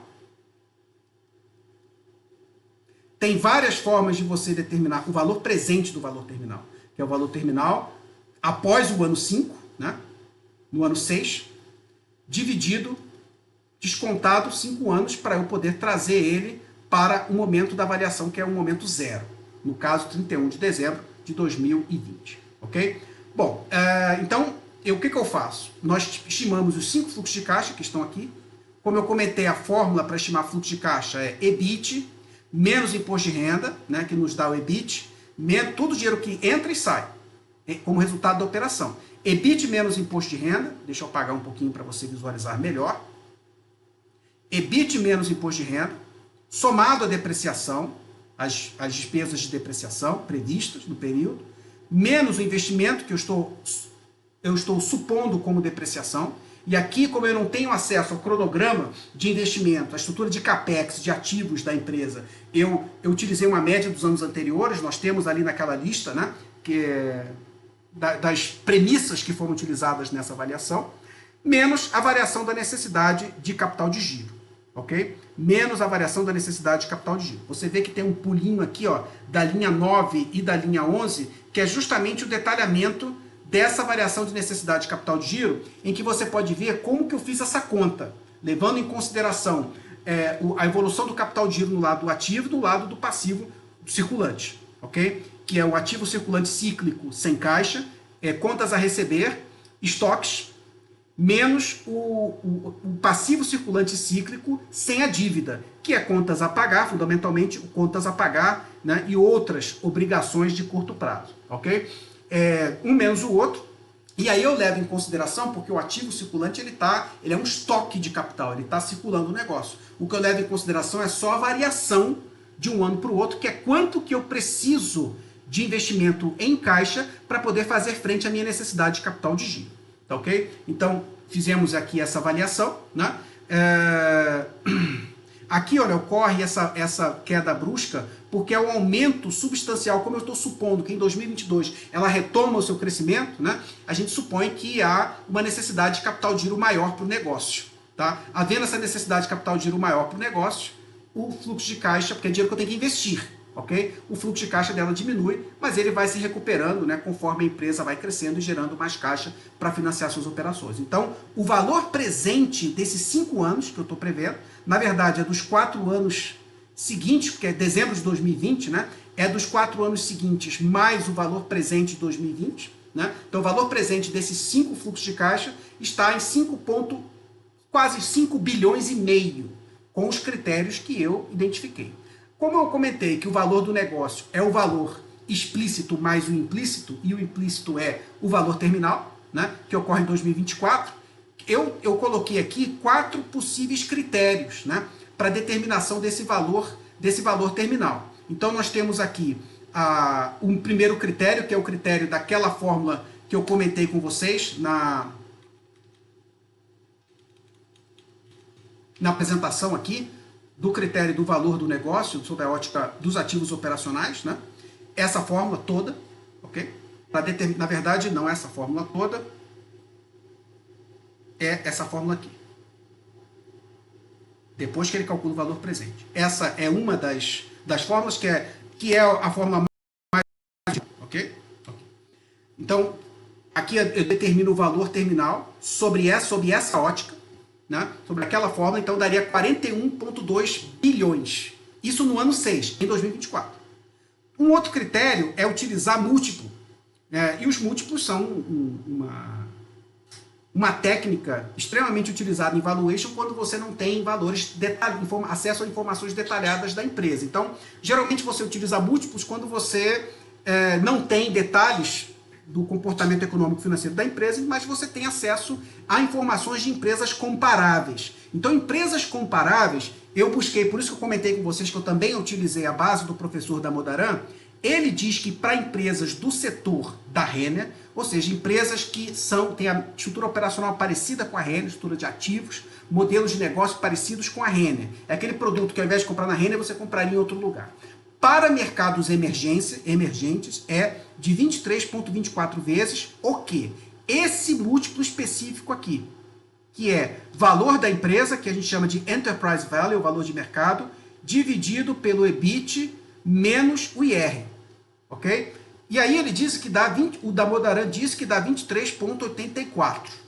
Quer dizer o seguinte, que as empresas do setor, na média, em mercados emergentes, que incluem Brasil, Rússia, Indonésia, China, Índia, né? Elas estão sendo vendidas, elas têm um valor, não necessariamente vendidas, pode ser comprada, pode simplesmente ter aquele valor e o empresário não decidir fazer nada com ele, continuar operando o negócio. Então, ela tem um valor de quase 24 vezes o seu resultado operacional. Ou seja, ela vale 24 vezes o seu resultado operacional. Então, o que eu fiz aqui? Eu peguei o resultado operacional, tá aqui, EBIT, de líquido do imposto de renda, que eu previ para 2024, e multipliquei por esse múltiplo, para achar essa estimativa de valor. Só que eu achei esse múltiplo muito alto, então eu reduzi ele um pouco,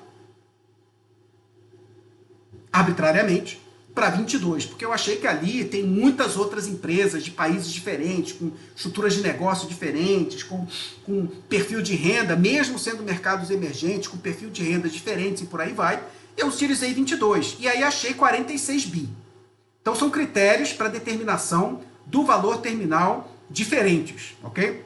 Nesse segundo critério de múltiplo ficou em 46 bi. No outro critério, mais fundamentalista, né, de utilizar essa fórmula de crescimento do EBIT, ficou em 41 bi.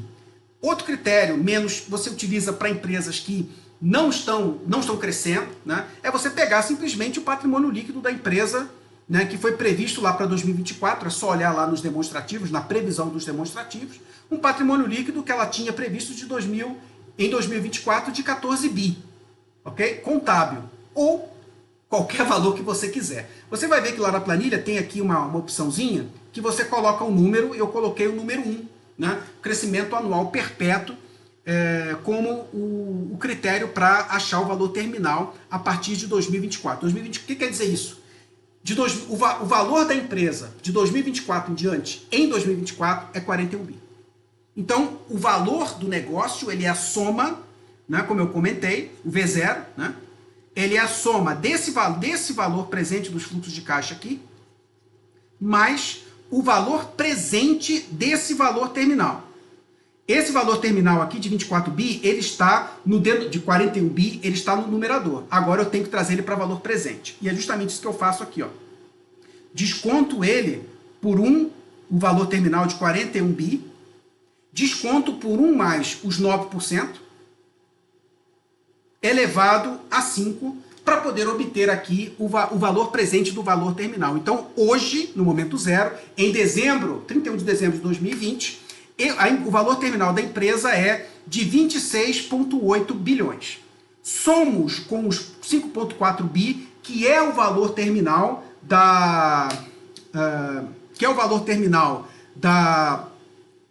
dos fluxos de caixa, dos 5 fluxos de caixas, né, descontados a valor presente. Eu tenho um total aqui.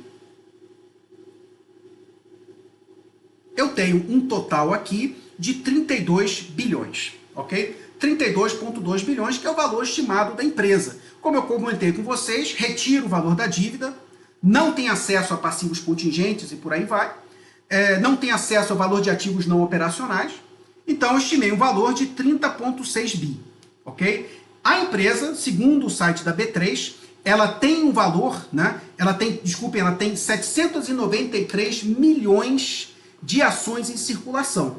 Logo, eu dividi esse valor do patrimônio líquido por 793, valor da empresa para o sócio, pela quantidade de ações, e nós chegamos, né? Nós chegamos aqui a R$ 38,61 por ação, muito próximo ao valor atual. E o que isso significa?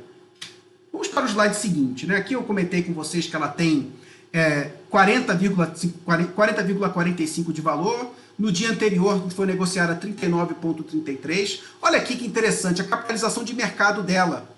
Né? O que é capitalização de mercado? É o valor de mercado do patrimônio líquido. É o valor da ação multiplicado pela quantidade de ações. 32 bi. Né? Muito parecido com o nosso aqui, ó, valor estimado da firma. Ou, desculpa aqui, tem que tirar a dívida. 30,6 bi. Eu comentei com vocês que eu estou sendo mais conservador na avaliação. Então o valor ficou um pouquinho menor do que o valor atual. Mas o mercado não está muito longe disso, né? Você vê que a diferença de preços é bem pequena. Né? Essa empresa está bem precificada. É aquele mercado que ela atua. O mercado não espera grandes surpresas nos próximos anos. Então, com base nos fundamentos econômico-financeiros que o mercado estipula para essa empresa, esse é o valor que ele atribui. E você vê aqui, também são informações do site do dia 4 de março, você tem essa capitalização de mercado de 32 bi, e aqui o valor da empresa de 32,3 bi, porque o valor da dívida é relativamente pequeno, né? Então nós temos aqui, voltando para o nosso slide, né? Aliás, nós já estávamos nele. Voltando aqui para o nosso slide, você tem o valor da empresa próximo aqui ao que nós determinamos, olha aqui, ó. Ele falou 32 bi, nós temos 32 bi, né? O valor da empresa é diferente de valor de mercado, né? O valor da empresa é o valor da firma, o valor de mercado é o valor estimado do patrimônio líquido, e você vê aqui valor bem próximo, né? Está aqui no outro slide. O valor da empresa é de aproximadamente 32,3 bi, que é praticamente o mesmo aqui que nós estimamos, tá? Que nós estimamos. A estimativa é relativamente alinhada à perspectiva de mercado.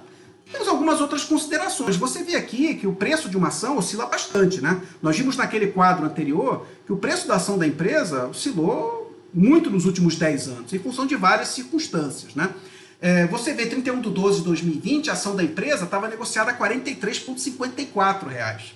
Em março de 2021, ela fechou em R$ 39,33. Então nós temos que levar em consideração a capacidade da ação da empresa também de oscilar. Perceba aqui algumas considerações que eu elaborei antes da Covid, tá? Para evitar muitas distorções. Nos últimos 5 anos, antes de 2019, até 2019, né, você tem aqui o índice Bovespa, você tem aqui algumas outras empresas blue chips da Bolsa, né? TOTUS, que é da área de tecnologia de informação, Magazine Luiza, Lynx, que depois, em 2020, foi adquirida pela TOTUS, também de tecnologia de informação. Olhem as distribuições de retorno dessas empresas. Você vê aqui ó, que na maior parte do tempo a TOTUS ficou com retornos negativos, tá? Magazine Luiza, grande estrela da Bolsa de Valores, né? Também, na maior parte do tempo, os retornos da TOTUS foram baixíssimos. Olha aqui a Lynx, mas também a vantagem aqui que as caudas, né? As caudas dos ganhos são maiores do que as caudas das perdas, né? Mas nem tudo são flores sempre. Você vê aqui, olha, nos últimos 5 anos, 24 de 60 retornos, ou seja, 40% dos retornos do Ibovespa foram negativos. Da TOTUS, a mesma coisa. Então você tem percentuais muito próximos. Isso não é coincidência, porque de uma certa maneira essas ações elas estão relacionadas aqui, não de todo, não integralmente, mas elas sofrem com as variações do mercado, né? Mesma coisa para empresas, grandes empresas brasileiras como a Petrobras aqui, olha, e as empresas americanas. Claro que empresas americanas, você vê, curiosamente, o mesmo percentual da Petrobras em relação às outras, né? As outras que eu comentei antes. Então, assim, 40% das ações da empresa, em 5 anos, 40% das vezes, em 40% desses 60 meses, os retornos foram negativos, né? No mercado americano não é diferente. É claro que pela maturidade do mercado, pela quantidade de ações de empresas que existem nesse mercado, essa variação ela é menor, mas lá também existe. Não pense que mercado de ações é um mercado onde tudo são flores. Há sim possibilidade de perdas, mesmo empresas, como você viu aqui, a Magazine Luiza, que já teve retornos de mais de 2.000%. Né? E então, assim, na nossa avaliação, a gente tem que levar isso em consideração. Olha aqui também o custo da dívida, né? O CDI, os títulos atrelados ao CDI, olha a variação nos últimos 10 anos. Eu fiz aqui uma simulação que a gente chama de simulação de Monte Carlo para o preço dessa ação, e eu vi que eu fiz 10.000 simulações, levando em consideração os principais aspectos que afetam o valor, e 49% das minhas simulações, próximo dos 42% que nós vimos ali, o valor estava abaixo do valor que eu previ. Ou seja, o valor que eu previ foi aquele de 38, alguma coisa, né? 38,61, né, reais por ação para a Renner, né? Mas, levando em consideração a capacidade desses valores se alterarem no tempo, os vários aspectos que são possíveis de se atribuir à estratégia de negócios, à questões de mercado, ao custo de capital e por aí vai, em 49% das minhas simulações o valor ficou abaixo. Está próximo do que a gente viu nos últimos 5 anos para o mercado. 42% dos retornos em 60 meses, antes de 2019, pré-Covid. Se colocar 2020 vai ficar pior, obviamente, por questão da conjuntura, né, do mercado. Muitos papéis perderam valor considerável, né, outros recuperaram, mas nem todos. Né? Então, na minha, 49% dessas simulações, os valores encontrados ficaram inferiores. Mercado de capitais é assim. Mas nem por isso o nosso valor, que reflete uma consideração que emana do que a empresa fez no passado, que nós estamos extrapolando para o futuro, e que eu extrapolei de uma maneira conservadora, obviamente, né, nos trouxeram um valor que está próximo do que está sendo negociado no mercado. É claro que se você considerasse um valor muito próximo, um valor muito menor, você teria que rever o seu valuation para ver se tem alguma coisa errada. Nesse caso, você estaria com um papel que está sobreavaliado, se a sua avaliação estiver correta. Por outro lado, se o teu valor fosse muito maior do que o preço que está sendo negociado hoje no mercado, você está com um ativo que está subavaliado. Né? Obviamente, você precisa rever muito bem os seus fundamentos quando você encontrar valores que estejam muito discrepantes dos preços. Mas o objetivo aqui é trazer uma consideração de lá do que a empresa representa, uma empresa madura, uma empresa que atua no segmento tradicional, uma empresa que cresce, que está entrando em novos negócios, mas é uma empresa ali que é difícil de você, que está de fora, prever como que esse mercado vai se comportar nos próximos anos, com todas as tendências que existem para o varejo, etc. Então, a gente tem uma ideia de que esse ativo está relativamente já precificado, né? Diferente de outras empresas. Obviamente, é uma boa empresa, né? Mas o nosso objetivo aqui é explicar, apresentar para vocês esse conjunto de técnicas que são normalmente utilizados na avaliação fundamentalista. E é uma apresentação em que eu não pude entrar em todos os detalhes, né, do valuation sob essa ótica, porque nós levaríamos um tempo consideravelmente maior. Né? O objetivo aqui foi apresentar para vocês quais são as técnicas que são utilizadas no mercado, em geral, para a determinação de valor de um negócio. E essas técnicas se aplicam para qualquer empreendimento, com pequenas alterações em um elemento ou outro. Né? Daqui nós podemos tirar algumas considerações. Né? O valuation não é só um exercício de achar valor. Ele é um exercício de paciência, de astúcia e habilidade de negociação. Por quê? Porque o processo de valoração de um negócio, ele resulta fundamentalmente de uma habilidade, de um conjunto de aspectos negociais entre comprador e vendedor, principalmente se você estiver avaliando empresas que não estão no mercado de ações, como empresas familiares, startups, né? E assim por diante. Você tem alguns aspectos que, embora não entrem na conta do valor, eles impactam o valor. Por exemplo, a força dos argumentos, os apelos emocionais em relação ao seu negócio e a maneira como ele toca o seu interlocutor. Em relação aos argumentos técnicos.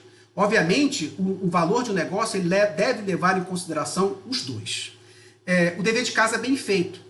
Você apresentar claramente para o seu interlocutor quais são todos os direcionadores de valor desse negócio, os riscos e as oportunidades associados a cada um.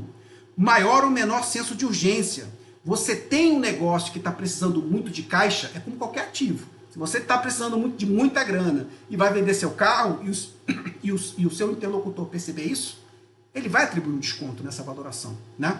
E outra coisa também é o outro lado, que é o lado da fonte de capital, que é existir uma concorrência entre os possíveis sócios para o seu negócio, né? Entre os possíveis compradores. Se você tiver 5, 6 compradores interessados no seu negócio, obviamente isso vai ser muito menos prejudicial para você na hora de determinar o seu valor, né? Como eu falei anteriormente, comecei com isso, a habilidade de negociação também é um aspecto importante, porque o valuation ele tem dois componentes fundamentais, né? O valor intrínseco, né? Não nessa ordem, o valor intrínseco do negócio, que você determinou utilizando um critério, uma técnica específica, né? E o apelo que você tem, né? O apelo do negócio, que é a história que você vai contar. Esse apelo também é chamado pelo professor Damodaran de narrativa, ok? Então, assim, o valor ele é determinado, o valor intrínseco, ele é determinado por esse conjunto, né, de considerações que eu fiz, que você pode trazer ou por múltiplos ou por uma avaliação mais detalhada, que é a avaliação fundamentalista, mas se baseia fundamentalmente no conjunto de aspectos que se resumem a esses daqui. A capacidade do seu negócio de fazer as vendas crescerem, a capacidade do seu negócio de, com o crescimento das vendas, se manter margens sustentáveis, porque você não pode perder para ganhar, e na capacidade de você ter recursos para investir no conjunto de ativos necessários para garantir o crescimento das suas vendas, né? E a forma como você vai contar essa história. Bom, pessoal, eu agradeço muito por vocês terem chegado até aqui. Como eu comentei com vocês, eu sou professor do Departamento de Economia e Administração da Exalc. Eu convido vocês a entrarem em contato comigo. Eu ofereço cursos, né? Nós aqui oferecemos cursos na área de finanças, curso de gestão financeira, curso de valuation, curso de 30 horas online, que eu detalho todas essas técnicas que nós utilizamos não só para determinar valor de empresa de capital aberto, mas qualquer tipo de ativo que gera resultado econômico. Então eu convido você para entrar em contato comigo, agradeço muito pela sua paciência em ter chegado até aqui. Eu saúdo, esperamos tempos melhores nesse ano que se inicia. Um abraço a todos.